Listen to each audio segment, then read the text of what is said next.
Hey, I was able SavSola, to how are watch you? some of that. So Mhm. Yeah, I'm doing good today. How are you, brother?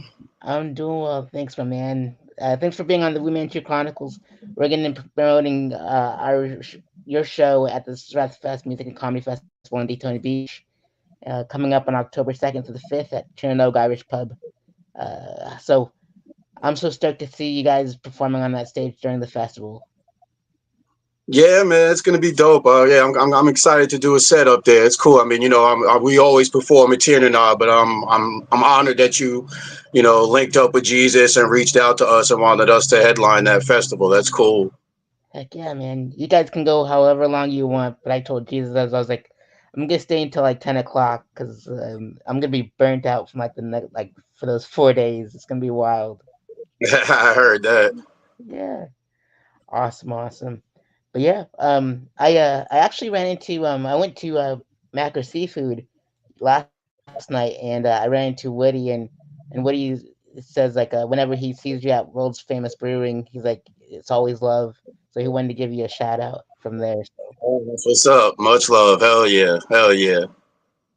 Yeah, that's a dope awesome. spot, man. I like going there. Yeah, that's dope. I like what Tom's got going on. It's definitely a dope vibe. I like the assortment of talent that's been coming through there. It's cool. It's very cool. Most definitely. Tom's so dope. Like whenever I produce like anything, he's always there to support. Like and he's just an amazing dude. Yeah. Yeah, he's actually letting us do a show there. The Unusual Suspects are doing a show the night before Thanksgiving. We're gonna be there. Awesome. You usually rock out the crowd because I'm like whenever I see you guys whenever at the Nog or whatever, it's like you guys don't rap over lyrics, and I appreciate that so much. You know, it's like it's beautiful. Yeah, we some OGs, man. A lot of us in the crew have been doing this for a long time. A long time. A lot of us look young, but we've been doing this for a minute. So we've been working at it. We put in the effort. We got the love for the craft. And, even when we come across like when newer members join the crew, we push them to do the same thing, keep working at your craft. We ain't down for the whole rapping over the lyric thing in our crew. It's a crutch that we don't believe in, man. If you're really about your art, you need to be able to do it. If you're really about your craft, you really need to be able to do it. Most definitely. And like it can connect with the audience and if I've seen like shows all over like from LA to here and like there's when they rap over their lyrics like the audience is not into it. Like they're on their Yeah, phones. But then when you look at them right. and you rap, it's like they are with you like every step of the way. It's a like game changer. So yeah. Yeah. I remember watching like a Jay-Z on the So Def, anniversary thing and DJ would play the lyrics on top of his songs, and he was like, "No, I'm not gonna have that. I'm gonna rap over my instrumentals." So that's the way it should be. hmm Yep. Yep. And so you're a hip hop and spoken word artist from Long Beach, New York. What's it like growing up in Long Beach, New York? It was very chill, man. It was a very laid back place. Long Beach it's South Shore, Long Island. And population, I mean, when I grew up, there was only about like 35,000 people, and it was an assortment of people, everybody. You had blacks, whites, Hispanics, Asians, so it was just this melting pot. So I just grew up knowing everybody, not knowing any prejudice or anything like that, especially also just coming from a mixed family myself, having a black father and a white mother. So it was just a very cool spot. And it's always been a getaway, even for like celebrities. There are celebrities that are from there or would come there to get away from all the hustle and bustle of the big city and stuff. I lived right on the beach, For sure. basically. It was like a hop, skip, and a jump, man. Like right across the street for a good portion of my life. It's literally I could walk outside my apartment place and walk across one little small 2-lane street, and I'm at the beach. And there was a short walk Wow. north, and I was at the bay. Because like I said, Long Beach was an island. Is an island itself off of Long Island, Ah, but I need to it's go close visit enough there. to the city, to Manhattan, to Queens, to all types of stuff like that. Where it was still definitely in New York. It's not like you're cut off from the world, but it was just a nice, cool, chill place to grow up. I really enjoyed it there. Indeed. I need to make my a trip up there because I love the Wu-Tang Clan and they're from another island, Staten Island. So Yes, I sir. want Yes, sir. to. New Well, York's Mike's a in. cool place, man. It's got everything, but it's too damn expensive for me, man. I left New York in 2003. Ah, I feel you on that one. LA was too expensive for me, so that's why I got out of there. But I and hear Pen- that. I've heard Cali is like a like West Coast New York as far as being expensive and shit. I haven't even been out there yet. ah, it wasn't bad. But like, as soon as the venue started closing, I'm like, why am I even here? I was a concert journalist out there, so I'm like, I don't even want to waste my time anymore. So, but yeah, I hear that. guess who's in the chat in the comments? It's Mike. Hey, Mike Martinez, that's the homie. Heck yeah, dude. What's up, brother? Indeed. I was talking with Mike back and forth. He's my guest tomorrow, and I'm like, you're like the RZA of the group. So Yup, like producing right? beat. Exactly. Yeah, Yep. Producer, MC extraordinaire. Hell yeah.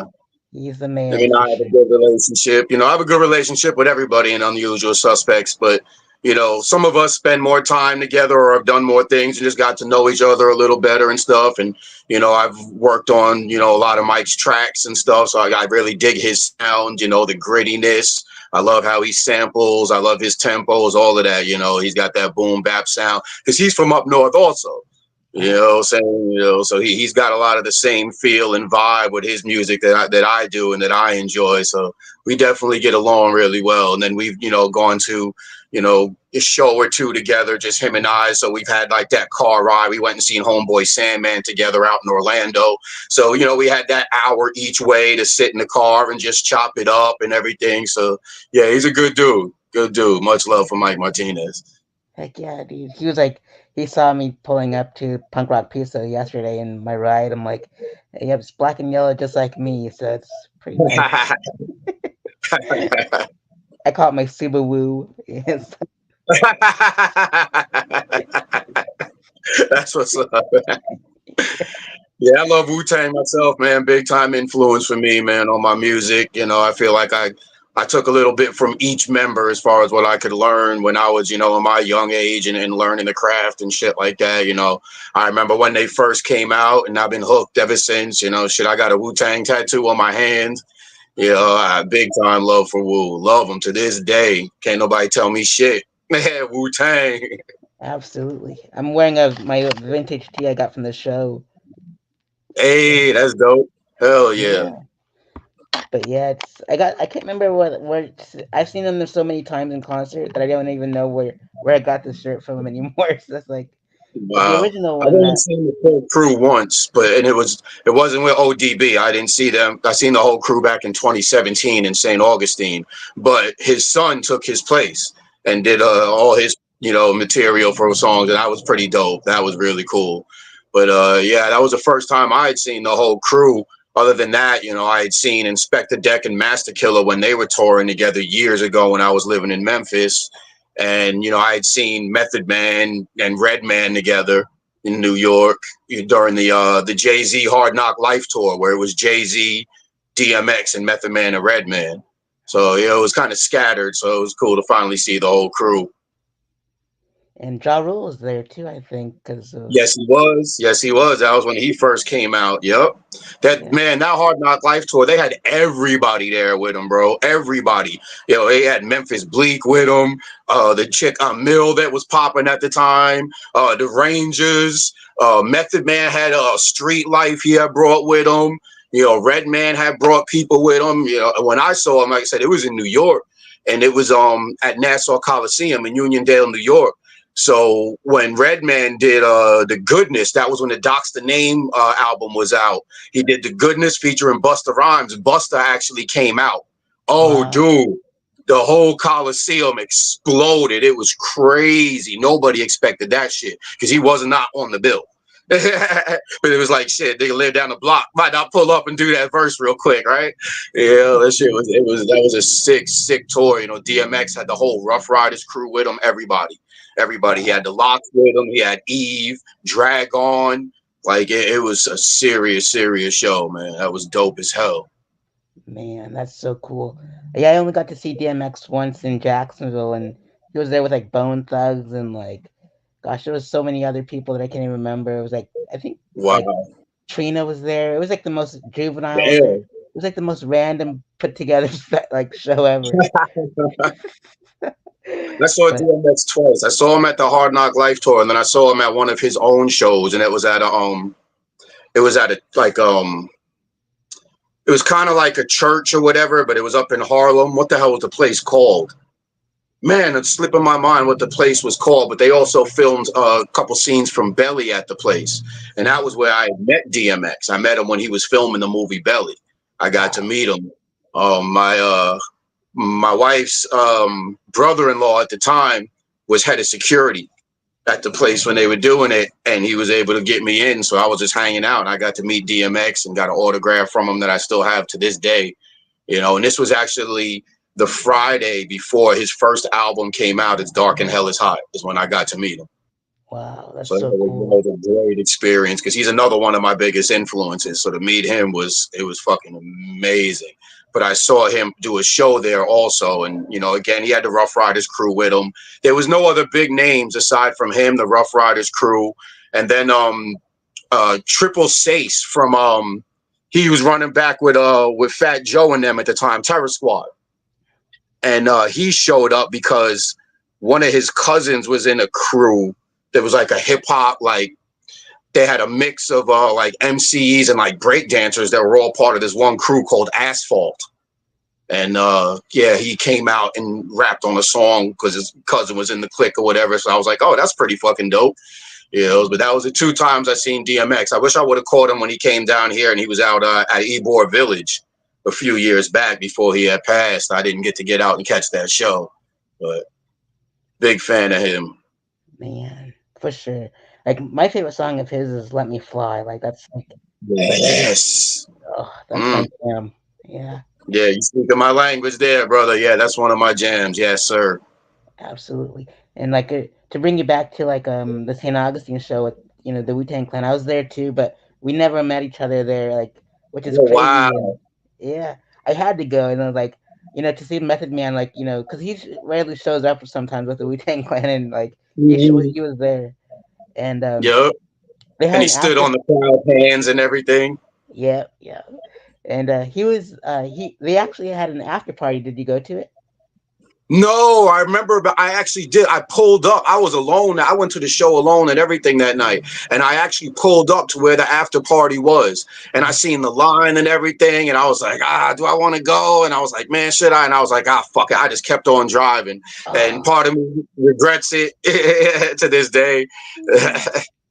I ended up going myself because I couldn't resist. So it was However, only $20 in to get in, and like my buddy Gregory owns it, and the backspace area is a performance space too, and mhm. so like people perform their music, comedy, whatever, art, whatever, and it was $20 to get in, and you wouldn't guess who showed up to the after party. It was Raekwon DJing. It was Inspector Deck. There was like Master Killer, Young Dirty Mm. Bastard with his mom. I was like, this is crazy. This is like the most wild concert. Wow. And then I saw like Method Man's manager because me and him we go back to LA, and he let me go meet Method Man backstage at the Key Club. Mm. I was like, because I go, I'm friends with my one of the MCs that opened up for you back in 2009 named Big Stat from Connecticut. And he goes, "You must be a good person if you're, connect with Big Stat. You want to meet Method Man after the show?" I'm like, "Sure." It was at the merch table, and he let me in. It was nuts. That's So, what's up. That's yeah. what's up. Yeah, And I like got to meet Redman was, Inspector Deck and Master Killer when they were touring in Memphis. I got to hang like backstage with them in the performers room or whatever because it was at a place that I had performed at too called the High Tone, oh, and nice. they were touring and they went back there and I seen a homie of mine go back there. I was like, shit, I'm going too, and I went and just sat down and chilled and they were talking about fantasy football and shit and I got to dap them up and talk to them for a few minutes. They were cool cats, real down to earth. Most definitely. I agree. Pretty chill. I still got my poster from that St. Augustine show too, and Mm, yeah, it's like pretty rad. I like it. Oh that's man, crazy. and All coming full circle to here we are now. you're right. And our paths were supposed to meet anyways, and so well, we just There it didn't know each goes. other back then, so it's pretty cool. And it Indeed. And figures it would be friggin' Jesus that would bring us together, right? right? Jesus For water go. bullshit. he can turn water into wine. So he's Right? he, I told him that he was like the ODB of the crew. So for sure. Undeniably. Yep, Undeniably. for sure. Yeah, and so you mentioned that you lived in Memphis, and like I've been there once. I went to Graceland because I had to, but my buddy, he's a comedian. He lives out there. His name's Mo Alexander, and he's like one of the best comedians in the world, I think.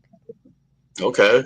So if you ever get to see his stuff, he was actually on Kevin Hart's Heart of the City when they stopped in Memphis. Oh wow. Yeah, good Okay. time. Yep. He performed at the Nog like twice actually. So he's when Hmm. he went on tour, he's a good fella for sure. Okay. Yep. So now you live in Daytona Beach, and so what made you move to Daytona Beach from Long Beach? Actually, I said when I left Long Beach, I moved to Memphis in 2003, and I lived there for almost 9 years. And I ended up in Memphis because a friend of mine that I grew up with in Long Beach, New York, he moved there in like '97. His mother moved him and his whole family. We were still teenagers at the time and shit. Moved him there, and I kept in touch with him. He used to come visit every year, and things just kind of got tight in New York. Like I said, New York expensive as hell, and I needed to do something, and me and my lady said, shit, let's do it. My homie came up and he visited me, and he was like, dude, there's opportunity down there. Things are a lot cheaper. We could start, seeing what we can do with some music and all that shit. And I was like, fuck it, dude. I just jumped, we packed up the U-Haul and went to a place we had never even been to, never even visited, and just went down there and started a whole new life, started our lives down there, started our family down there, and, got jobs and everything. And then eventually just found my way into the open mic scene down there. And, just evolving into making contacts and getting into the music scene and shit. And like I said, I was there for 9 years almost of my life, so I learned a lot in Memphis, and I made a lot of good connections there. So that's where I started doing music. Actually, is like not as far as like creating music. I was creating music even when I was still home in New York, but Memphis is where I started presenting it to the people really and performing it and making connections and getting into actual studios and shit. And that's where I started doing live performances, everything. And it all stemmed from getting out there to the open mic poetry scenes. And, so I've seen a lot of things get built from the ground up in Memphis, a lot of things as far as the hip hop scene there and the poetry scene. I was privileged to be a part of it, especially being an outsider, basically, being a New Yorker in the South and Memphis, Tennessee. They didn't have to welcome me the way they did, you know, I got to witness a lot of things and be a part of a lot of things. And it's where I first started. I recorded my first 3 albums in Memphis, Tennessee. Wow. But what brought me to Daytona Beach was just, needing a change of life. I had kind of came across some bad times in Memphis. I went through some hard life experiences. I had lost my mom, lost my stepfather in a short amount of time. Ended up in a bad situation, not thinking clearly, drinking a lot, things like that. And, I screwed up and lost a lot of things in life, and I had to get back on track, and I had to get away from a bad situation altogether, basically. And at the time, my wife and I were separated, my family and everything. And she had went back to New York, and I had stayed in Memphis for 3 years. So she was only in Memphis with me for 6 years. But that's where my children were born, were in Memphis. So she went back to New York with the children and everything. And I stayed in New York. And, like I said, I ended up in a bad situation. Her and I were talking, and she was leaving New York to move to Florida. And I was like, basically, all right, I'll meet you there. And I packed up what I left that I had of my shit and shit like that in a U-Haul. And she actually still had some shit in the storage unit in Memphis, and packed up all that shit and got in the U-Haul and drove on out here. And I've been here since the end of 2011. I pulled up to Ormond Beach 3 nights before Christmas, 2011. Dang. And Daytona is pretty awesome. I mean, it treats me well. It treats everyone well, and and Memphis has like a really rich music scene, and I'm Yes, it not does. like with like my buddies like always putting on 36 Mafia to walk up to, like Where's the Bud, you know, and And like, But there's a sick underground. Like I said, there's a hip hop scene that Memphis isn't known for that does exist. Like there's my homie. I encourage people to look him up. Jason the Hater, Jason Da Hater. That's my boy Jason Harris. That dude there is one of the main people that helped start the underground hip hop scene in Memphis and keep it going all this time. I was actually at his very first show back in 2004. It was with his crew, the Iron Mike Coalition. All right. If the Unusual Suspects are like a Daytona Beach version of Wu Tang, Iron Mike Coalition is a Memphis version of Wu Tang. wow, They were 9 members deep.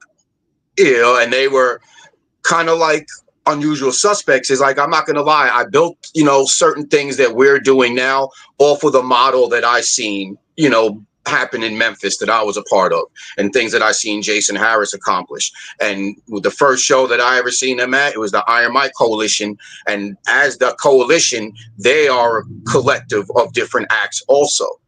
There's Masters of Sound, there's Contrast, there's Fight Club, there, and there's Fathom 9, who was a solo artist that was a part of it, and they were all together that formed Iron Mike Coalition. And they have DJ Capital A. So you had all these members, 9, 10 people that were this. And I saw this scene kind of get built off of what they were doing, and I saw more underground acts just like what we have around here start to sprout and come out, because now that they had, once Iron Mike Coalition was like gaining momentum, now it started getting more venues involved and opening up more doors for all the rest of the acts in the city that needed a place to go. And it helped. I've seen all this shit get started. Cats like the Tunnel Clones and so many other artists that came out of Memphis that I could just start rattling names that a lot of folks wouldn't know who the hell I was talking about. But just like in Daytona or Orlando, there's a scene there just like what we have here. And I seen Jason the Hater still to this day carrying that scene and keeping that thing going. He still performs multiple shows in a week. Sometimes he tours, he does, and he actually has built up the following there to the point where he now does weekend festivals, weekend hip hop festivals that he puts together 3 days, 3 different venues over the course of the days. They'll have like a producer showcase one day. They have rapping each day. He puts together also a flag football game. And because he was actually a teacher and everything, so he still has like ties in the community. He used to play football in his high school days, so he's built up a lot of things in the community there. And we're trying to push for the same thing here. So I can't lie, everything I'm doing here is not 100% original. But just like some of the best businessmen in the world say, if it works for the competition, sometimes you got to kind of borrow, yeah, steal at times. But Jason is my homie. He actually came out here last year in 2023, and he stopped in. He was touring with a couple of his partners with CBon. And they stopped in at Nog on my birthday show and did a set. And that was the first time I had seen him since I had left Memphis. So that was a cool ass reunion. So a lot of love to Jason the Hater. Shout out to Jason Harris, still doing his thing. Been doing it a long time, man. Iron Mike Coalition. They've been, like I said, 20 years they've been going at it. So, there's always a scene if you create one. Daytona might not be noted for that shit. Daytona might be noted for, motorcycles and NASCAR, but there's a music scene here and it's coming. We're about to open it up, and we're going to make it known for more than just cover bands. oh for sure, dude. Like, and like Matt Wall and everything, putting that Yes. together, yeah, like Mm-hmm. bringing original music is like finally like the Nog and World's Most Famous bringing original music is just like a fresh like a breath of fresh air. It's like we need that, It's like I'm tired of these cover bands. No offense, Yep. but I just want. I've seen a lot of the original people performing that. I just want Mm-hmm. the originality. Just that's all I ever crave. So Yeah, I'm glad you brought up Matt Wall too. Matt Wall, that's the homie. Holy Human, great oh yeah. band. I love them cats. We actually just collabed on something. We were at Zenith's 5-year anniversary party on Saturday. It was Holy Human, myself, Mike Martinez did a short set, and Zenith performed. and it was at a house party. But Holy Human and I collaborated, and we did a rock version of my song 52 Pickup. And we Oh, did it live, and we're gonna work on that. Something like that always sprouts more ideas. So, look forward to sometime in the future. SavSola, Holy Human, doing some things together. Yeah, it's that's so definitely gonna awesome. open up some doors. So that was cool. I've been cool with Matt since. I actually first encountered Holy Human a few years ago, like before the pandemic, when I was running with the open source community arts initiative. That's where I first came across Holy Human and Harem Scarum and some of the other local bands in the area. And even with them, it was like these bands like I said, Holy Human, Harem Scarum, Zenith. It's like you got all these rock and metal bands that have such great original material that needs to be put out there and heard. And well, we're cool with all of them. Okay. Oh shit, even Five Time Shag is another dope band. And we've even had these bands all like do shows with us. We do mashup shows at Tiernanog where it's hip hop and rock or metal. It's all the same thing. It's the voice of the voiceless. Heck yeah. And man, I can't wait to hear that South Sola Holy Human mix because I'm like, when you said that, with that rock mix remix was like, it reminded me of it took me back to like Cypress Hill rap superstar and the Yeah. rock superstar. I was like, heck yeah, dude, this is gonna be rad. It's something I've always wanted to get into, for as long as I've been making music. I've always wanted to get into having live instrumentation behind me. More. I want to, expand more than just studio produced hip hop. I want to do a lot more stuff. Whether it's root style, live instrumentation hip hop, and even further, I do want to get into some heavier stuff like rock, metal kind of stuff, and trying to see where my range is vocally. And I've always enjoyed, the breakdowns in some of these songs, and I hear some of these songs, and even bands like Kitty, bands like Tool, with Sugar. I listen to all these hard bands and stuff, and they have some breakdowns in these songs, and I'm like, oh man, I need to spit some bars on that part there, like. So I definitely want to expand and where I can, grow with my music, as I continue to just create, really. Heck yeah. Now I was gonna ask you what you're influenced by of the music, many genres of music, and I'm glad you mentioned like Tool, and I've seen them many times in concert, and I've seen them you, three times. oh yeah, Yeah, they're yeah. I love those. said Tool, Kitty, Meshuggah, Animals as leaders. I love hard stuff like that. I listen to rock. I listen to a little bit of everything, honestly. Jazz. I literally will put on the jazz station, just listen to them jazz bands, just do their thing. I listen to a lot of music. Being the age that I am, 80s music. I grew up with it. So still to this day, I got to put on some 80s music from time to time. I went through the golden era of hip hop, the 90s.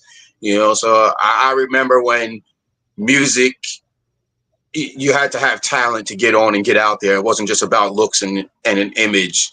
So I was affected by a lot of good music. I feel that, especially again, coming up in New York, I was exposed to so much, having a black father who was actually born in the South. My father was actually born in Florida, but Wow. my father's an older man. My father was born in 1943, in Florida, dirt roads, black when our kind, you know what I'm saying, wasn't treated too kindly. That's where my father's from. My father's 81 years old, like real talk. And then my mother, she was born in upstate New York. So she was born in New York, but upstate is country. She was born up there, like in Poughkeepsie. My mother's father was Native American, and like he literally would hunt for dinner. Like my mother grew up eating game and shit like that. Grew up eating fox and raccoon and possum and whatever the hell. Legit. But my mother and father met in Long Island. They met on the job site, but there was a big age difference, like real talk. My father was 35 and my mother was 19 when I was born. So just imagine the two different worlds and everything I got exposed to just in my household. Food wise, I got exposed to a little bit of everything. my music wise, forget about it. My father was playing Motown and shit like that. I grew up on Smokey Robinson and shit like. I grew up on Parliament Funkadelic. I grew up on the Manhattans and the Temptations and the Commodores. I grew up on shit like that. And like I said, then my mother, on the other hand, listening to rock and even some like country. My mother used to listen to like Dolly Parton, stuff like that. My mother was big on Fleetwood Mac. So I got exposed to all of that. So in the '80s, the hair bands was popping, hip hop was just starting late '70s, and then into the early '80s, I witnessed the growth of all of that shit, the beginnings of it.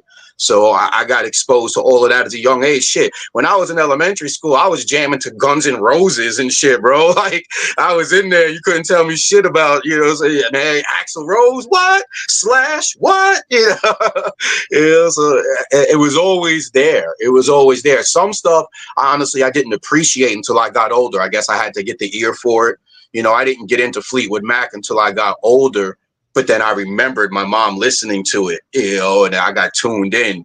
I didn't get into stuff like. I went through a little bit of a gap though when I was when I was real young. I did listen to the rock and stuff in the '80s, but in the '90s, I kind of had an ear more for just really hip hop, to be honest with you, hip hop and R&B. But I got into older R&B in the '90s. That's that's when I got back into remembering and listening to Marvin Gaye and listening to like James Brown heavy. When I was like in my teenage years and stuff like that.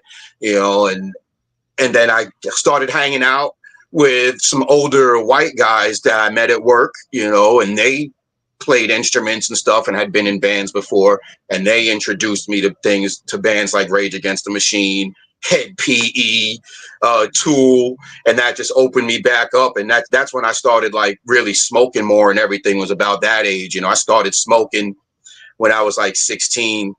But when I started, when I got to like 19 and into my 20s, when I started smoking more, kind of, unlocked more things, I feel, and, just hanging out with them guys. And it was like a mutual thing, because like they knew about hip hop, and they, everybody knew about the mainstream stuff like Snoop and all that stuff, but they were listening to what they were listening to. And, I was listening to what I was listening to. So they turned me on to stuff. I turned them on to stuff. Now they fans of Wu-Tang and Redman and all that shit, and DMX and Jay-Z. And we just, used to bounce music off of each other. And they were creative guys too. This dude Laz and this dude Adrian.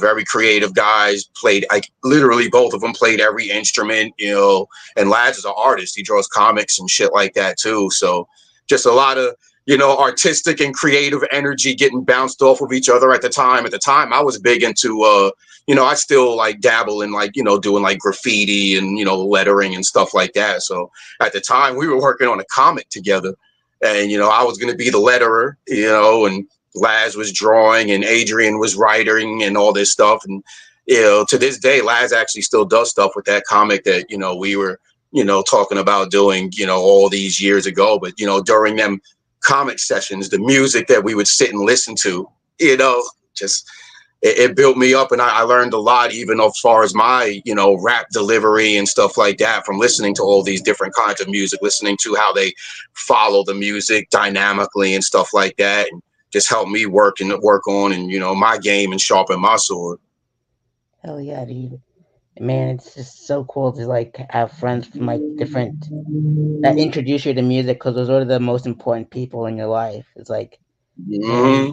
like they open up your eyes. I'm like, when I walk into like when you mentioned the Temptations, it brought me back to yesterday. And like Woody, when I went and saw him at Macker, he was playing some soul music in the background from the restaurant, and then like on his tablet on the bar was the movie The Temptations, like the TV movie. I was like, this is so Wow. cool. Yeah, that movie was wild with Leon and everybody. I was like, this is crazy.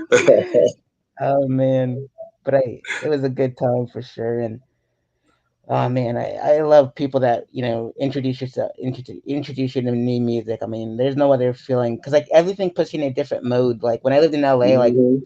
I would drive to the city with like you know like really loud like hip hop music, or like Tool or whatever that was heavy, And then when I was driving on the highway, I was listening to like acoustic by like Adele or Jason Mraz or something. I'm like, just like or Alice in Chains. I'm like, just soothe my soul on this crazy highways. I'm like, For real, man. You just your music could take you there. I can be like that. So you said all in one night, man. You know, I can go on a hell of a journey with music, and I'm just sitting, chilling, smoking, maybe sipping on a little something. You know, you just getting that vibe, and I pop on YouTube, and there we go. You know, who knows where we're going? I can start off with freaking Eddie Grant, "Romance in the Stone." You know, the next thing you know, I done pulled up on my Sugar song, and I'm that we done jumped into some Conway the Machine or some Rock Marcy or something, and then we done jumped into Patty Klein or some shit. You know, like who knows? We be everywhere. You know, just having a good time. Jump into some Fleetwood or whatever. Jump into some instrumental shit like Michael Minert or something, or DJ Shadow or some crazy shit. yeah, man, Is wherever the heart takes me. big time. Speaking of like DJ Shadows and DJ Capital A, like I was I was in Jacksonville and with the DJs and well it was a dope DOD and like ICP Mm, and like it was like we were just hanging out in the back. I was interviewing dope DOD and then all of a sudden like wow. DJ Paul just interrupted my interview, and then right after that, like it was like other members of like the Juggalo family interviewed, like interrupted the interview, and then finally, Violent J interrupts the interview. I'm like, this is crazy. It's like it was supposed to be like 10 Wow. minutes long, it was like 20 minutes long. I was like, I gotta send you that interview. It's freaking bonkers. That's funny. I like dope DOD. Them cats are wild, man. Them cats are dope. Yeah, No pun intended. I do like them cats though. indeed. We were at the masquerade up in up there. I was like, it was when I was like heavy into the music thing and the concert journalism thing, and like there was like ICP was spraying Sago in the crowd, and it was just like Oh shit. I'm like I'm gonna I wish the best for the custodians that are gonna clean this up. Right? It's gonna be it's nuts. Oh Man, man, shit, that's so how I feel when I be leaving Rockville, bro. I've gone to Welcome to Rockville the past 2 years. uh I haven't gone all 4 days yet. I've just like picked a day that I gotta see these bands. This is gonna be the best day for me. And man, when you leave that place at night, it's like holy shit. People don't give a fuck, bro. Not at yeah. all. Yep, I used to cover Rockville when it was in Jacksonville. I'm like, I was like, that's when I realized like I'm too old for this. Like, it's like we're in the hot sun. I don't want to deal with this Man, anymore. man. Every time I think I'm too old for some shit like that, I'll like end up at a show and then like I test my waters and end up back in the mosh pit. And like not only do I survive, I hold my own, get much love and respect at the end of the night as like a fucking pit boss and shit. And like I'm like, okay, I don't gotta retire from this shit yet. We could do another one. Let's go. I thought Rockville this year was like my last one. I actually didn't think I was gonna be able to mosh this year at Rockville because I've fucked up my knee before in a mosh pit. Accident, total like freak incident. It was at Animals as Leaders a few years ago, and it was night before Easter. It was actually like 2 years ago, and yeah, it was 2 years ago, night before Easter, and I was in the pit, and like a wave of us just got pushed backwards, and somebody grown just fell on my leg and hyperextended my shit the wrong way, and like legit, I'm supposed to like get surgery and shit, like, but I've learned how to maneuver with it and not do stupid shit, and like since then I have moshed multiple times and I've been okay. But then I thought this year was going to be my last one. I did okay. I did fine. Handed out beat downs, all of that shit. So I went to Ashes of Leviathan tour in July out in Orlando and seen Lamb of God and Mastodon and Kerry King. There was 4 bands that night, and I was in the pit for 3 of them. It was wonderful. It was wonderful. So every time I get out the pit, I'm like, yeah, okay, when's the next one? I'm good. I still got it. I still got it. Yeah, and I love the rules like of the mosh pit. Like when someone falls, you pick them right back up, and Yes, then sir. oh Yes, man, it's sir. like a brotherhood. It's like Yes, people don't understand that haven't been in it. It's love. Like now, the real moshing, yes. That new age moshing they do, no. I don't fuck with all that windmill shit, the me spin neither. kicks. No, that's no, no. I do not mess with that shit. That's some dumb shit that I don't even understand how that started, and I don't like that shit. Don't come near me with that shit. No, no, Yeah. no. I've been to one or two shows like that. Don't come near me with that bullshit, bro. I do Yeah. OG motion where we circling. We got an island in the middle. I don't care if motherfuckers are swimming upstream. That's cool. Going against the grain. That's fine. Do all of that. But all that spin kicking and punching and shit, nah, bro. Yeah. Nah, bro. I'm cool. I've never crowd surfed before. I'm cool with crowd surfing. I help hold people up and shit. The only reason I've never crowd surfed, I'm not afraid of being dropped nothing. I'm afraid of losing some shit in my pockets. Like straight up, I'm afraid of losing my phone or my wallet. Shit, it be hot out there. I'm afraid of losing my goddamn chapstick. Like, goddamn, bro. Like, I don't crowd surf, bro, but I think it's great when people do it. I think it's amazing. Maybe one day, maybe one of these shows, I'm going to say, fuck it, before life's over. I got to get one in. Put me up. Hand somebody else my shit. Yo, hold my shit. I'm going up. I'm going up. One of these days. Definitely. I'm also Like scared of somebody grabbing me in the wrong place. You know what I'm saying? Man, don't grab my ass too hard. I don't need a finger up my butt, or don't grab my balls too hard. I don't need to be limping out the damn shit. Like there's just certain things, man. Like, but maybe one of these days you might catch a picture of me online or a video one of these days. Look, Steph was up in the air. yeah. Oh man. Yeah, I don't do that windmill stuff either. I'm like, that's like keep that WWE stuff to yourselves. Like I'm trying to have fun here. But Mm-hmm. Mm-hmm. oh man, and so Lamb of when you brought up Lamb of God, it took me back to like I went to their Halloween show at the Hollywood Palladium, and Oh like wow. I was like the only photographer or journalist that's in the photo pit with in costume, like as Wu Manchu, and just like I stood on my tippy toes like a couple times to write down their set list, and Mm. like after we get the first three songs to take photos of them, no flash, and then we got to get out of there. And so I I I was like I said, I was the only one in costume. I go to the very back of the venue, and like I guess one of the stagehands noticed me like writing down the set list in my journal, and so he puts their set list on my journal, and then he just walks away. I'm like, this is so cool. Nice. Yeah, man. And the crowd surfing remind me of like that crowd surfing remind me of like when I covered No Effects out in at the mine out there, and we had to be like on our knees because like the situation was like not good, and like Mm. every so often someone would be like crowd surfing, and it felt like a conveyor belt because they were just rolling to the front of the stage and it kept on hitting Right. our back of our legs. I was like, this is so horrible. Oh man, but I When wouldn't I was trade at any. Animals and Leaders one time, I seen some crazy crowd surfing. I seen his brother get put up, and they had him up like the whole song. But dude, he literally got like they took care of him. Like dude was good, but he got literally like flipped. You seen feet in the air and everything. They flipped this dude. They had him barrel roll and everything. Oh, it was amazing. It was amazing. I was like, yo, this is a good crowd here. Like they looking out here. He ended Yeah. up taking off his shirt while he was up, and he threw it up on the stage, right? After the song was done, Tosin turned around and grabbed the dude's shirt, and he was like, whose shirt is this? What, and he threw the dude back his shirt. Like, Tosin cool as fuck. Tosin the boss is the man, bro. Hell yeah, dude. Oh, I love concerts and how they bring everyone together, like no matter what. It's just a good feeling to be Mhm. like your people. Like when I ran into those juggalos, like they were like the nicest people, like that were that I ever met. Right? It's like don't let the news judge the juggalos. Like you got to meet them for yourself. It's For like real.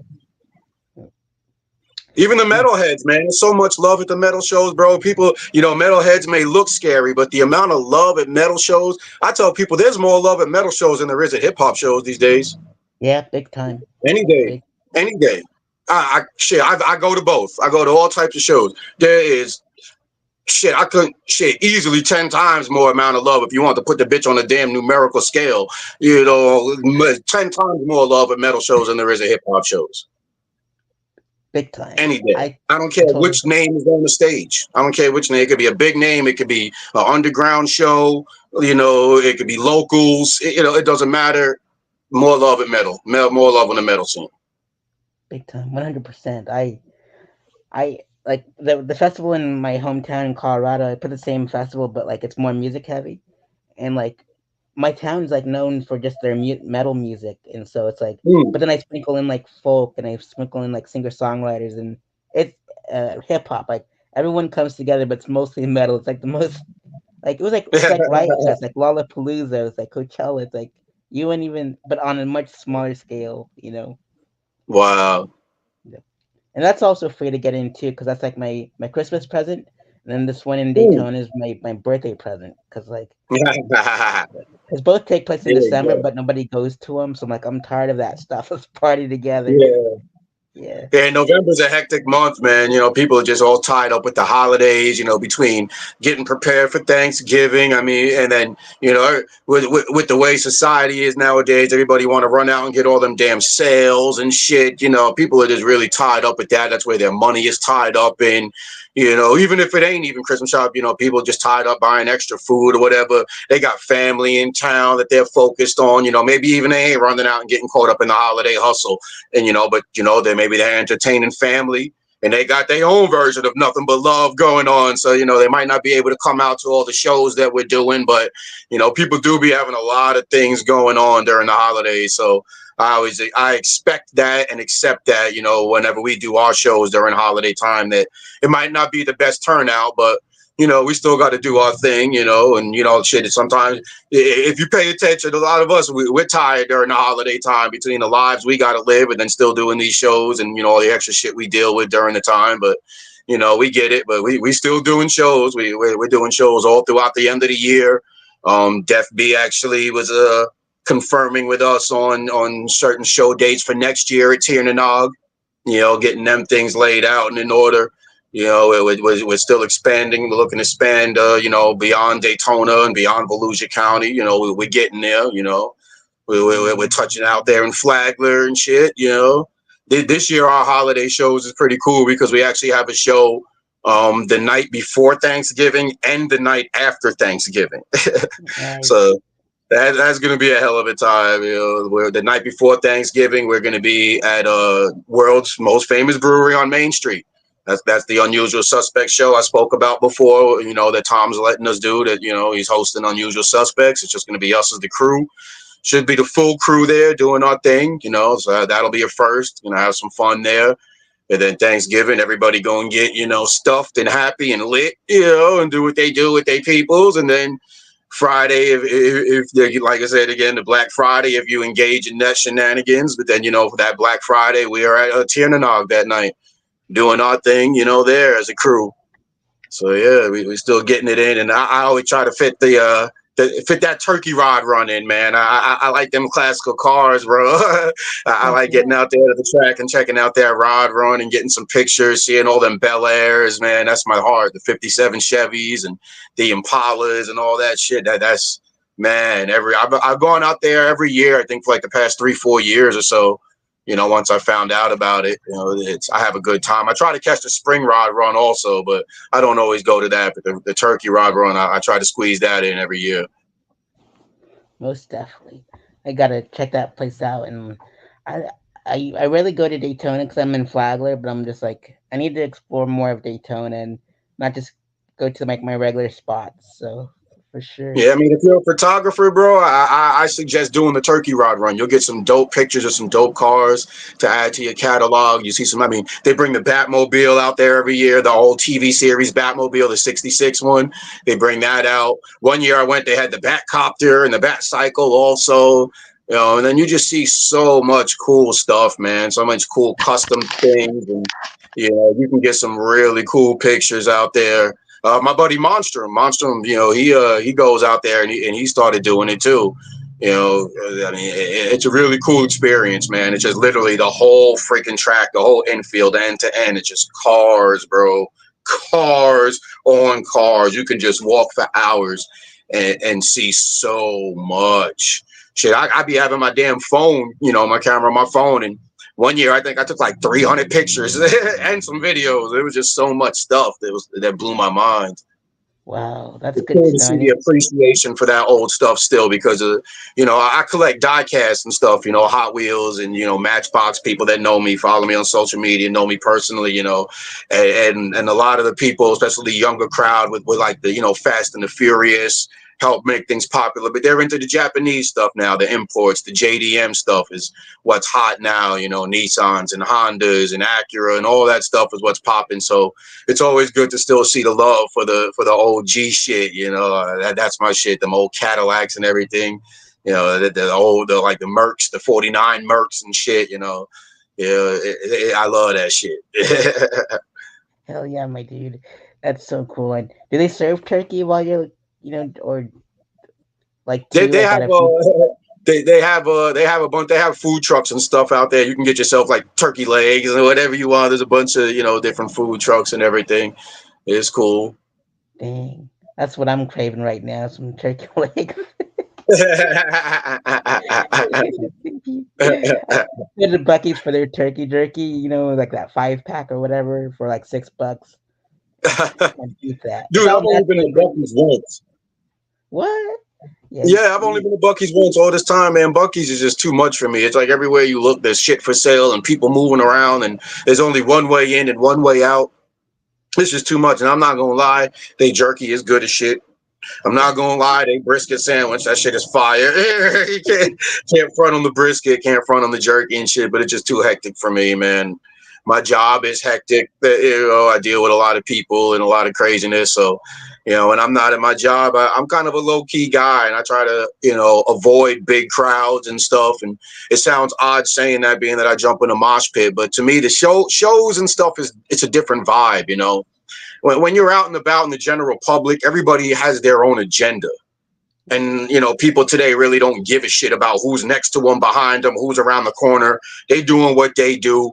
And people can be very chaotic at time. And I don't like when people are huddled in bunches and nobody's moving, like, get the hell out of my way. I know why I'm here and I'm just trying to get this done and go, and shit like that bothers me. So I tend to avoid the general public a lot of times. But the shows, everybody has, like we said, the same agenda. It's all love. Everybody, what everybody's here for. We're here to see this band.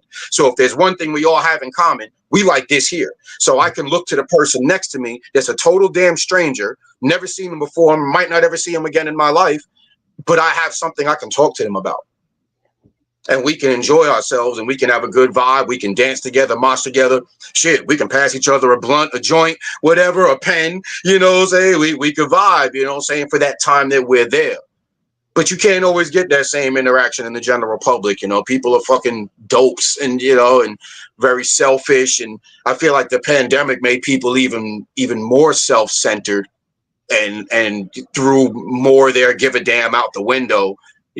So yeah, I don't be in busy places and shit like that. Bucky's doesn't really work for me. I don't go. I tend to try to avoid the crazy crowds during holidays and shit like that. Online shopping has made things easier for everybody, but I try to shop when people ain't out and about.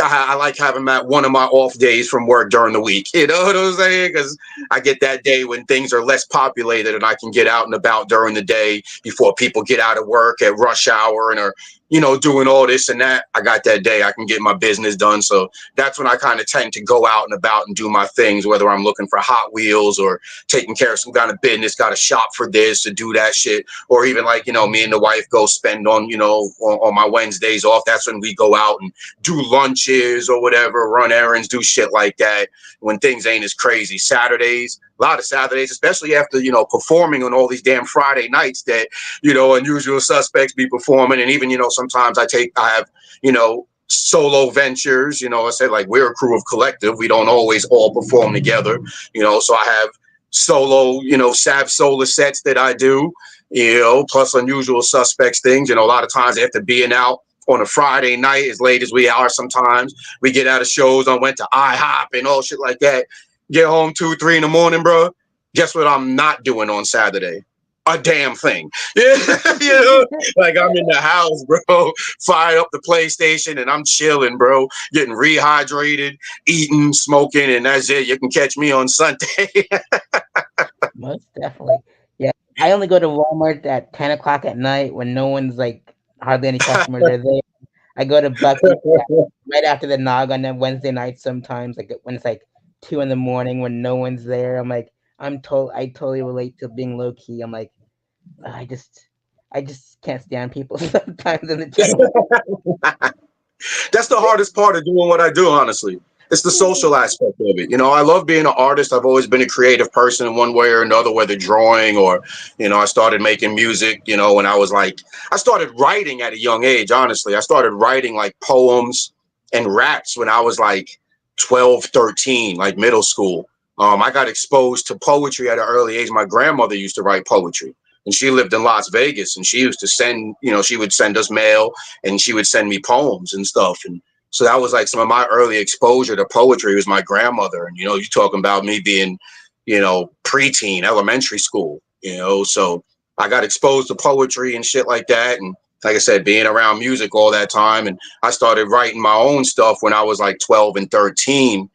And, it led to eventually creating my first like demo when I was like, 19, going that far back to doing this music and shit like that. But this is the closest I've ever come to some shit happening. I'm not even gonna lie. I was part of the scene in Memphis that was popping, but I'm helping spearhead something here, and this is the closest I've come to something happening, and that's why we just remain consistent, continue to push, continuing to do as many shows as we can, no matter how tired we are, continuing to grasp whatever opportunity we can, because we ain't made it yet. We still trying to do it. Like I said, that's why we took advantage of you reaching out to us and asking us to do this.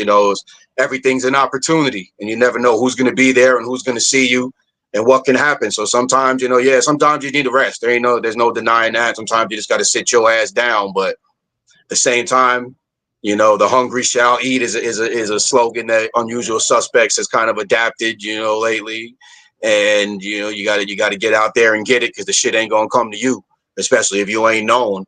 When you're known, you might be able to sit back and wait for, and the opportunities will present themselves. But if you ain't known, you gotta go get it. So that's why we working. But that's the hardest part, is the social aspect of it. It's having to deal with so many people, remember faces, names, putting contacts in your phone, linking up on social media. Sometimes I ain't gonna lie, I get a contact or whatever on Instagram or whatever, and then it's like, oh shit, what was that dude's name again that did videos or whatever, or that did this or whatever, or that did beats? I don't even know. Yeah. That's why I don't even. That's why honestly I don't hesitate. Like if a person's got a good vibe at a show, and we clicking or whatever, and sometimes as unsocial as I can be, if we got a good vibe, bro, I give you my fucking phone number. We can cut the social media bullshit, because that's the easiest way to reach me.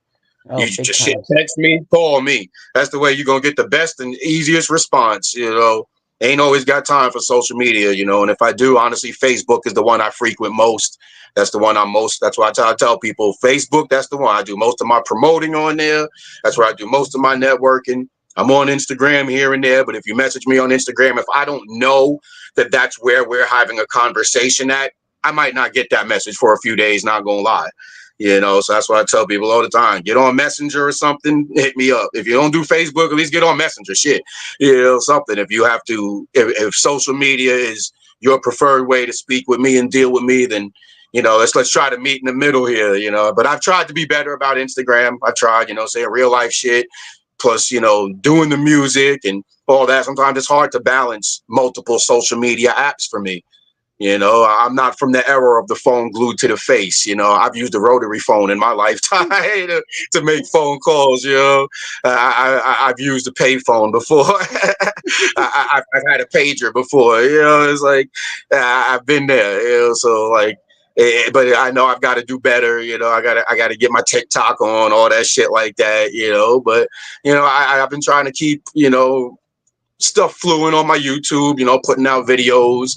I need to start adding some other random contact on there. Like, I was streaming Call of Duty for a while on Twitch and shit. So that was fun too. Maybe I need to get back on that for a while and start porting them videos over to YouTube and shit. I've done that a couple of times just to keep the channel fresh, keep if people are subscribed and they've hit that bell icon, keep the notifications dinging on their ass, keep my name in their face, whatever it takes. There's again, here goes another opportunity. Like, you hit me up for an interview, like, bro, hell yeah.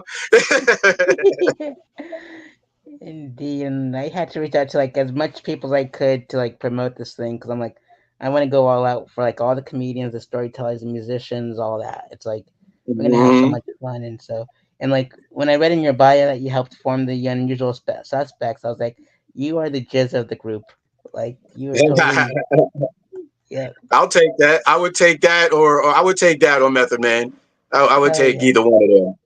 awesome, Because you know awesome. what, I would honestly think that if I was going to say there was a jizzer of the group, that would be Def B. Okay, Def B is the OG, and Def B was the one that was putting on the shows at Tiernanog on a regular basis before I even came around. He's been putting on birthday shows there for like 13 years. And he had Monster and Sin Play Dead had been rolling with him that whole time, because Def B, he was, he started messing with Sin musically when Sin was part of the band the Sex Monkeys, and Def B was doing shit with the Sex Monkeys, and Monster wasn't even rapping yet. He was just like the roadie for the band. And then Monsterman started rapping, and Monsterman Cynical formed Gutterborn Productions, and they were around with Def B and doing these shows annually. And then Def B also, he had started doing shows like quarterly, and that's when Treble got involved with Def B. As I said, Treble was around messing with Def B before I was. And then there was another cat that was around. Fleetwood Boss was around heavy at the time, but he moved back to Gainesville a few years ago. There was another cat, Shane Cooch, but he's doing life or things, not life in prison. He's doing life things, saying he's still around Daytona, but he hasn't been active musically, saying. So like he had that going on, and then I got involved, and that's when I just kind of, like I said, using that model of what I saw in Memphis, I was telling Dev B that, like, you know, quarterly shows isn't enough. We need to do more. We need to do more shows. And that's when we started doing monthly. And then, even sometimes 2 shows a month, 3 shows a month, just started building up that momentum. And that's how, the Unusual Suspects kind of started from there. It wasn't always Unusual Suspects. Def G's had these handful of guys that were cool that he was doing the shows with. And then originally, once we had, I got involved, and there was another cat that was supposed to be involved, but he didn't work out. And then Gliss came on board. Gliss and I ended up meeting each other, and he ended up being a fit. So we brought Gliss on board. And once things started to expand, it just kind of was like, it felt like natural to me. We needed like a name for this collective of people, for this crew. And originally we were going to be called the Usual Suspects, because I said at our shows, there wasn't always a big crowd, but it was the same usual folks out there at the shows, whether it was the same cats performing, and we had our same, like loyal fan base, handful of people that were showing up. So we were like, shit, we're all the Usual Suspects because we're the ones here all the time. But then as Def B started looking, he started finding more than one crew using that name of some sort or whatever. So he was like, we're the Unusual Suspects because there's nothing usual about us, even though we're here regularly and everything is like, when you look at the variety of people in this crew, we're the Unusual Suspects. And that's kind of how that formed. It was like, like I said, a combination of Def having a foundation built and me seeing something that had built up to something bigger than was going on here, and looking for a way to accomplish that, and just us getting together and bam, being this unstoppable force, the irresistible force paradox, and just trying to spearhead this thing and drive this train. And, we found a crew of loyal people that, have jumped on board and helped grow and expand this, and everybody brings something to the table, so yeah, man, really loving what's been going on. And I said, so Def would have to be Jizza. I said, like you said, Mike Rizza. I said, I probably have to take Method Man. I feel like, just with my bars and stage presence and shit like that, I would take Method Man on that. Jesus, definitely ODB, like, Yeah, there's definitely some comparisons in some sense if we were to try to map it all out. For sure. Well, you can be Mr. Meth then, so that's pretty awesome. He's That's one of my biggest influences. I said, Wu, I've loved, each member for something or another, even the members that people criticize and say aren't as skilled as the rest, I took something from each one of them. Each one of them has something, in their delivery, their wordplay, just their overall style, the feel. I've learned a little bit from each one of them, man, and so the meth was definitely a big influence. But I take influence all the way to Inspect the Deck, Master Killer, you God. Even people criticize you God, but I've even learned things from him. If you listen to you God, his language is like, it's like broken language when he raps a lot. But I learned from that how to piece broken language together in a sense, and make sense out of shit that doesn't normally make sense together, and create an overall picture out of it. I kind of learned that from his weird style or whatever people would call it. It's picked up a little bit from all, aside from all my other influences, as far as hip hop and beyond, cats like LP, big influence on me. Rock Marcy these days, big influence on me. But undeniably, I feel like, Wu and everything that's even spawned off of them, to cats like, Killer Army, Sons of Man, all them other side projects and stuff. Cats like Remedy Ross, and when the Grave Diggers was around, and shit, Black Knights, Holocaust, it's so much grew from that. And I feel like Unusual Suspects kind of has the same potential, because we already have people that are like affiliated with us, that have been doing shows regularly with us, like Arrogant Ant, that's the homie there. He's performing with us this Friday at Tiernanog. He'll be at that show. He's a regular that fucks with us heavy. Much love to him. I love that dude. Real cool cat. Another cat. He's originally, he's got up north roots. So he's got some of that same vibe that I dig. Really like his delivery. Really, he's got some deep shit when you listen to Arrogant Ant. That dude there, he's cold with a pen. Cold with a pen. And we just been giving him a lot of opportunity because he vibes with us and we all like him too. And he's trying to sharpen his sword. So he's done a lot of shows with us this year. A lot of shows. And he'll continue to be fucking with us and be around us. That's much love to that homie there. most definitely, man. And it's just so cool that you brought the grave diggers. It's like a crazy thing happened. Like right after the Ghostface, Method Man, Redman, and Big Stat show in 2009. Like I ended up meeting Armel, which is Jizz's artist, and when I was picking up my car at the valet place, and he was like, "Oh, I was Wu-Tang head to toe," and he was like, "What are you doing out here? You don't sound like you're from L.A." I'm like, "No, I'm from Colorado. I'm just doing my internship out here." And I told him where I was doing my internship at. He goes, "No way." He goes, "Yeah," and like I'm gonna tell the story at the storytelling thing the same night as Unusual Suspects, but I ended up bringing we ended up bringing the Riz up to the studio where I was at. Hmm. Like I ended up hanging out with the Riz and Armel and the crew for like 3 hours. It was like the craziest. That's what's up. Yep, Damn. we talked about grave diggers, comic books, and horror movies. It was like the coolest thing. Hey, yeah, yeah. That's another thing that I've always loved about them. You could tell where their influence is from. The comic books with all the superhero references, shit to Ghostface is Tony Stark's and all that. You God being Golden Arms. That's the old kung fu movie shit. All that shit is my influences too. I remember when I was younger. When they used to play the old Shaw Brothers kung fu movies on TV on Saturday afternoons on like Channel 5 and shit or whatever. They'd have the old kung fu movies and shit in the afternoon. So when they used to make all them references or still do, I'm like, oh man, yeah, I remember that. I remember that. It's like these guys are like speaking to my soul here. It's good to hear, nerds putting that shit out there, basically. Nerds and geeks putting that shit out there, but you're still, still can be gritty and grimy with it, because the life can still have you on some shit, but this is your escape.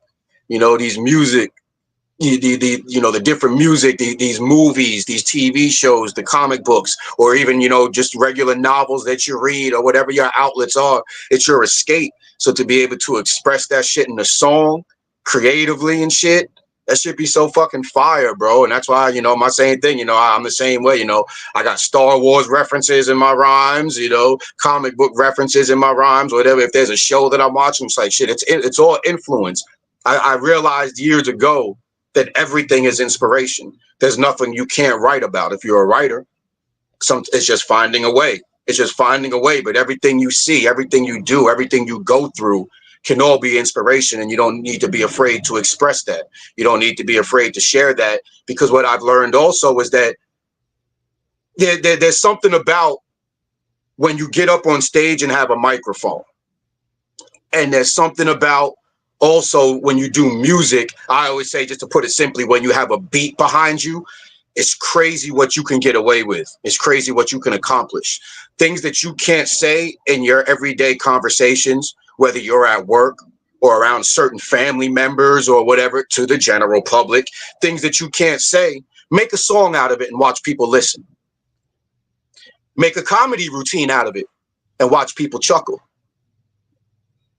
You know what I'm saying? And so it's beautiful to have that outlet. And I always tell people, never be afraid to put that shit out there, because people are going to listen. You'd be surprised. Never judge an audience.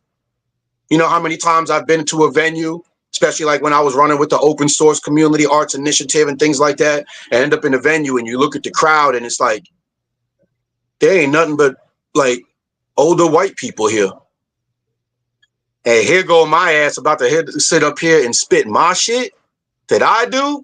If people are familiar with what I do, I'm kind of gritty. Despite my homie fucking laughed at me. He's like, you the only nigga I know that could get up on stage with a fucking Reptar shirt or a Powerpuff Girl shirt and spit some gritty ass shit, some bars, and tear the house down and pull that shit the fuck off. You the only nigga that could do that shit.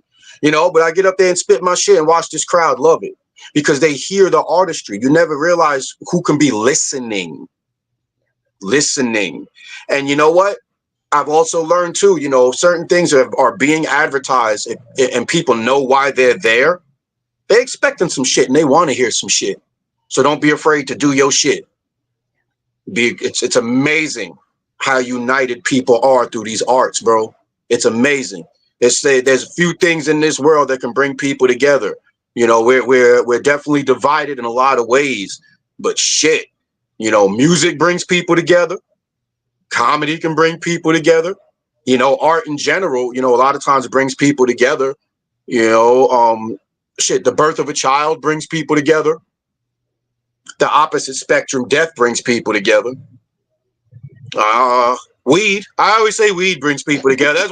That's a good fucking natural. That's a force of nature right there. Because you could smoke with a motherfucker, a perfect stranger, and never see him again. I've had it happen in my life, whether it's at a show or even in fucking just general passing. Just happen to be in a fucking parking lot with my homie Laz. I spoke about earlier, sitting in his car, trying to figure out what we were going to do on a Saturday night. Like, we just drove out to this general area where there was a movie theater, there's a pool hall, whatever. So we're looking up movie times, nothing, and we decide we're going to go shoot some pool or whatever. And this car pulls up next to us, and we're sitting in our in Laz's car smoking a bowl. And there's this dude and this chick pull up in his car next to us, this younger chick and dude, and they looking over at us and we're like, what the fuck? The dude rolls down his window and tells us to roll down the window. We look over and he goes, I have this feeling that you guys are doing the same thing that we're about to do. You guys want to get in the car? And we just join up, and we were like, fuck it, why not? And we hop in the back seat of these people's car. And now we're just firing up together. They got some smoke. We got smoke. So we just packing bowls or whatever and just smoking. What's your name? What's your name? Nice to meet you. Doing all that shit. And just chop it up. What y'all doing tonight? What y'all doing? And we just sat in these people's car for, I don't know, 30, 40 minutes.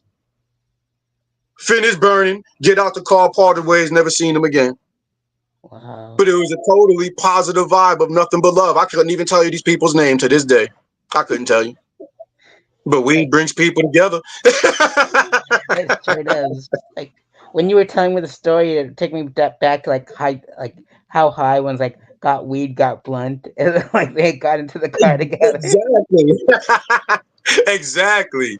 Exactly that, man. It's crazy. But it's powerful, bro. It's powerful. There's still them handful of forces that bring people together, and I appreciate them all. You know, every time I go to metal shows for three reasons: the music, the vibes, and the bodies, bro. They be bodies everywhere. Whether they moshing or, I ain't gonna lie, the metal chicks, bro. Mm-hmm. Them crazy Harley Quinn looking chicks. Not gonna lie, I'm not. I'm not gonna lie. I ain't putting myself out there like I'm out there getting in trouble. Yep. You know what I'm saying? But you see things, bro. You see things. A whole lot of things sometimes. Oh yeah. You know what I'm saying? Those are some of the best shows. Like I've been to like gosh, Summer Slaughter when it was happening, and like seeing Guar. I just love the Wow. metal vibe. It's just so fun.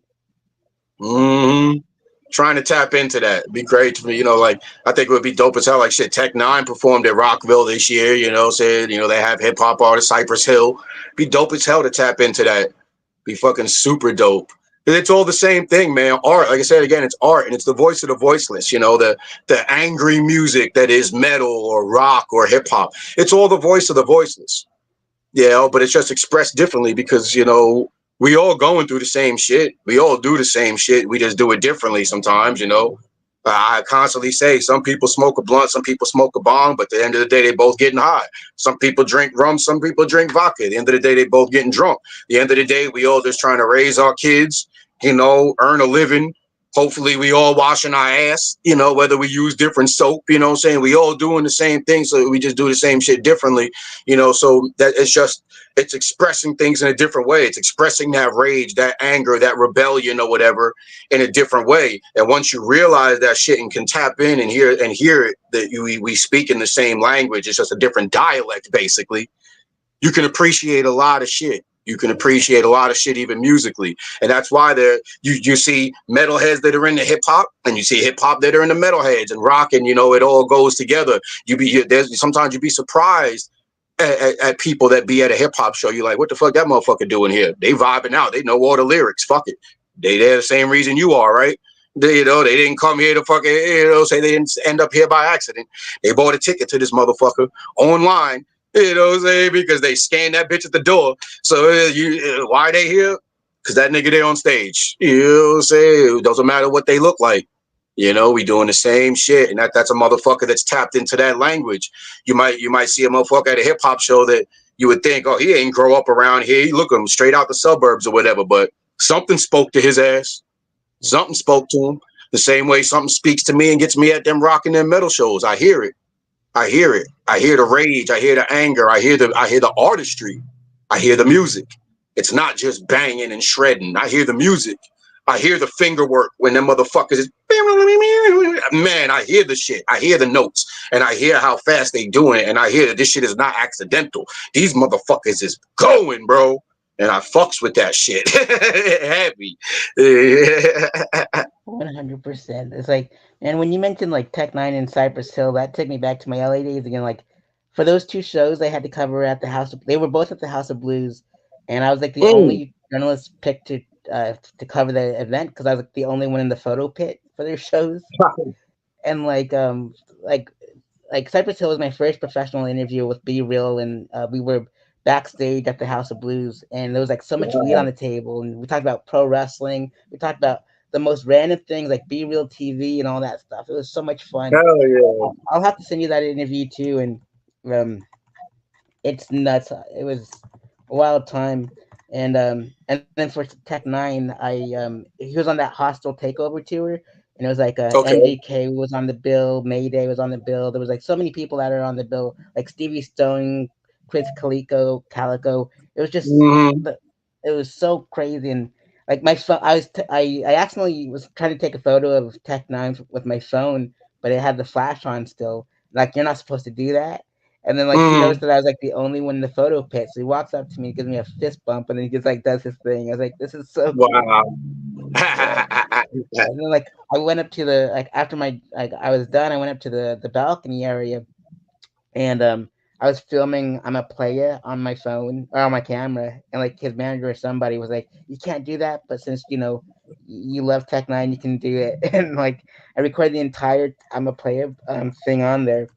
And I'll send you Wow. that video too. But it's so the music was so loud. But you'll see like MGK and like everyone on stage like dancing with I'm a player. It's so dope. Wow. Yeah, I Yeah, saw Tech Nine a few years ago in Orlando. Also, he had Chris Calico with him and Cess Crew. Recognize that was a dope ass show. Tech Nine is man. He's something else. He's something else. his stage shows are just so like he goes all out. It's so Yeah, wild. I love it. man. You feel like you're at a rock show, at a Tech Nine Right. show. It's crazy. Mm-hmm. You know. Mm-hmm. Oh yeah, there was some serious moshing going on when I saw him. Yes, sir. Oh yeah. And like he is like to the T, like he's so professional. It's wild. I love Mm-hmm. it. Yeah. Yeah. So Saf, we've been on like online for like an hour and 20. So like what are your upcoming Time shows flies when you're coming up? having fun, right? Yes, sir. Like what are your like upcoming shows coming up? All right, well, shit. Well, this Friday we're at Tiernanog, 9 p.m. We got, like I said, we got Arrogant Ant joining us, and we got Anxiety Society, a band out from the St. Augustine area. They frequent Shanghai Nobbies. Mike Martinez has been friends with them for a while, so we're bringing them in. So it's a a hip hop crossover show with like a rock metal band. So that's our next one. Jesus Martinez is performing at Ormond Beach Live on Saturday at 7 p.m. So I'm going to check them out and show some support for that. And then, October 5th, we're linking up with you and headlining the comedy festival. Looking forward to that. We'll be back at Nog. So 2 weeks in a row, we at Tier to Nog. We there. We there. And then the following week, Friday, October 11th, we're going to be at the Joint on Seabreeze in Daytona Beach, 308 Seabreeze Boulevard, 9 o'clock. We're at the Joint, and we're going to have Arrogant Ant with us once again, and we're going to have Lyric with us. Lyric is a female rapper in the area, so she's going to be doing a set with us at the Joint. Looking forward to that. You know what I'm saying? She definitely can turn up. I've seen some of her stuff. She's never performed with us yet, but I have seen videos of her, and I know her personally, so we're giving her a set. So that's going to be a fun one at the Joint. And then the night after the Joint, Saturday, October 12th, I'm at MOAS, Museum of Arts and Sciences. I actually got voted into the finals round in the locals mixed competition that, Matt Wall again is, hosts and everything and is involved with. So I actually got voted into that. So I'm doing a solo set that Saturday the 12th. So hopefully, we'll see if I can take this thing home. I'm coming definitely going to be prepared. I did well enough to where I was the top vote getter for the first round. So hopefully I can carry that momentum and, give them a little bit of something that they've seen and then something else that I got a couple, few songs that I didn't perform my first time around that, I could hit them with this time and, see if I see, we'll find out after this show. I think we find out in December who the winner is. So that's the next few, but we're actually booked up all through October into November. I said Friday the 18th. What are we doing? We're going unusual. A few of us are going out to Winter Haven to do Jesse's Lounge, the open rhyme that the homie Elroy hosts. And then the 19th, Saturday the 19th, we're doing Shanghai Nobbies. We're going out to St. Augustine, and FU is coming down from Queens. So it'll be Unusual Suspects and FU at Shanghai Nobbies. And closing out the month, October 25th, back at Tiernanog. So yeah, that's the lineup for the next month. Busy, busy, busy month, and on top of that, creating music here in the meantime. We're working on a bunch of us are working on some things that should be coming out soon, and things that will have locked and loaded to come out next year. So yeah, man, busy month. I'm glad you caught me now for this interview because I'm gonna be ripping and running the next like 6 weeks. Oh man, that's so awesome. I'm so proud of you, Sav, and I'm proud of the Unusual Suspects. And like when you mentioned Appreciate Anxiety that. Society, like they actually performed at the first Rats Fest in Daytona Oh, with okay. Respect the Dead, so it's pretty awesome. So Hell yeah, that's what's up. trying to get all the Small world. locals. Like it's cool how like we our stories intertwined with like Anxiety Society and the Nog and the Wu-Tang Clan and St. Augustine and Right, all that stuff. right. So cool. But yeah, man, I can't wait to see you all performing at the Nog. And once again, it's October 2nd to the 5th. We got 8 o'clock shows on the Wednesday, It's gonna go to Punk Rock Pete's on Thursday and Okay. Friday. So those are the 8 o'clock shows, and then we're gonna go back to the I got the late shows on those days at 10 o'clock, and then Saturday is gonna be 8 o'clock to 10 p.m. But then I'm getting Unusual Suspects to go until 1:30, but I gotta leave at 10. So it's gonna be a wild time. I got lanyards done, I got posters done, got the banners in. My friend's shipping the Okay. shirts from Colorado. It's gonna be. I go all out for this thing. It's gonna be so fun. It's gonna, it's like it's not like it's like Rockville, but with like some of the local like artists on the bill. There's like Yeah, hardly anyone yeah, on the Rockville bill, which they need to start incorporating, you know, yeah. big time because like But locals. I feel like that's just up to us to make that happen. It's just up to us to show that we can pull a crowd. It's up to us to gain that momentum, and and get our foot in the door, and be opening acts for some bigger names and stuff. But we got to create that scene for it to come here. It's just all it is. Get our feet in the door. We work that's what we're doing now. We building it. We are building it for sure. And I've been in the comedy scene for like I don't know 11 years out here or something like that, and it's definitely blossomed or like maybe 7 years I'd say, but like 7 years was at the Nog. That's where I learned how to cut my teeth and found my voice, and I'm like Hmm. I'm pretty much the inspector deck of like Daytona comedy because it's I like when he rapped on Triumph, like he said all those bars with no curse words, right? And so Hmm. me, I when I go on stage, I say all these dirty things without any curse words, and that's he's That's like awesome. my huge inspiration. Method Man's like my huge inspiration because the latest albums he doesn't cuss, so it's like Mm. his verses. So I'm like when I saw his interview, he mentioned that I'm like so Method Man and Inspector Deck are my main inspirations of comedy, like and Old Dirty Bastard of course because I get really dirty, like what the heck is going on? Why is he saying all these bad things? But so yeah, tonight I'll be at the Chernog Irish Pub, and then uh, I'll be DJing for all the comedians. They get their own walk up music, like it's wrestling. It's so fun. And then I close it out at midnight or somewhere around that time. I'm like, because I have like for the young ones, like the young comics or the people that are out of town, I want them to experience like a full audience. Like I've been there, I've Yeah, done that, but I want people to feel that yeah, yeah. audience. I'll perform in front of like two drunks. I don't care. Like I'll just close that. I don't care. Good times, dude. Good times. But man, Yeah. yeah, awesome, Jace. And man, I can't wait to check out Jason the Hater. And I'll be sure to send you that dope DOD, that Be Real, and that Tech Nine footage after our interview. And Yeah. so, any Hell final yeah. words to the audience at home? Man, just stay tuned to SavSola. Stay tuned to Unusual Suspects. I got some stuff coming. I know I've been talking about it for a long time, but the Open Bottles album is still coming. It was supposed to be out earlier this year, but things happen. Mixing and mastering, certain things had to be right before I could put it out there. There was some delays and things. Life happens, not just with me. My engineer, Max Patah, had some things that he had to, get situated so he can get back on things. J Miles, the homie Miles Media had to help out on some mixing and mastering on some things to get things right. I didn't want to release something that wasn't high quality. But the Open Bottles album is still coming. It's coming soon. Like seriously soon. Like we're literally like in the final stages of mixing and mastering, and we should be able to get this thing put to rest real soon. Album art is done. We're gonna do. I'm gonna do a limited amount of CDs. I know people don't really have CD players anymore, but I'm gonna do a limited run, maybe like 50 CDs for the handful of people that still want them. I got an uncle that still likes CDs and stuff. I got a handful of people I got to do it for. There are people who still like physical stuff that you can, sign or whatever.